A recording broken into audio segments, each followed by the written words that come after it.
बिस्मिल्लाहिर्रहमानिर्रहीम। अबू तालब की वफ़ात के बाद अबू लहब बनी हाशिम का सरदार बना। इसने आपकी हमायत से दस्तकश होने का ऐलान कर दिया। गोया माज़अल्लाह अगर आपको कोई कत्ल कर दे तो ख़ानदान बनु हाशिम से इंतकाम नहीं लेगा। इसके साथ ही कुरैश ने आपकी इज़हार रसानी का सिलसिला तेज़ कर दिया। आपके लिए मक्का मुअज़्ज़मा में अपना काम जारी रखना मुश्किल हो गया। मजबूरन आप 20 शवाल 10 नबी को अपने ख़ादम ज़ैद बिन हारिसा को साथ लेकर ताइफ तशरीफ़ ले गए। ताइफ में अमरू बिन उमैर के 3 बेटे अब्दिया, लैल, मसूद और हबीब का इक़्तिदार था। आपने इनके सामने इस्लाम पेश किया।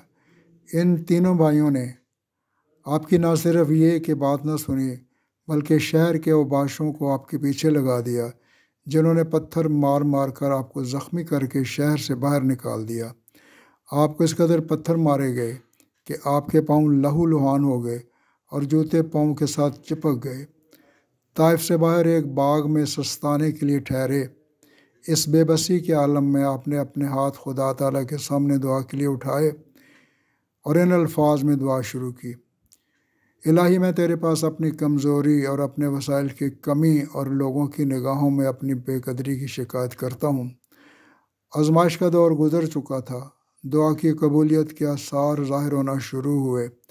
पहाड़ों के फरिश्ते ने हाजिर होकर अर्ज़ की, हुक्म हो तो ताइफ वालों को इन 2 पहाड़ों के दरमियान पीस दूँ जिन पर यह आबाद है। फरमाया, नहीं, अगर ये लोग ईमान नहीं लाए तो उम्मीद है कि आइंदा ज़रूर ईमान लाएंगे, क्योंकि आपकी बरादरी के सरदार अबू लहब ने आपकी हमायत से इनकार कर दिया था।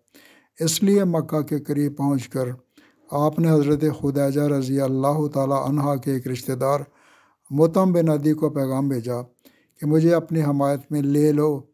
वह अपने बेटों को लेकर मुसल्लह हालत में आपको लेने के लिए गया और अपने बेटों की तलवारों के साए में खाना काबा का तवाफ़ करवाया और अपनी हमायत का बरमला ऐलान किया था। तब आप घर जा सके।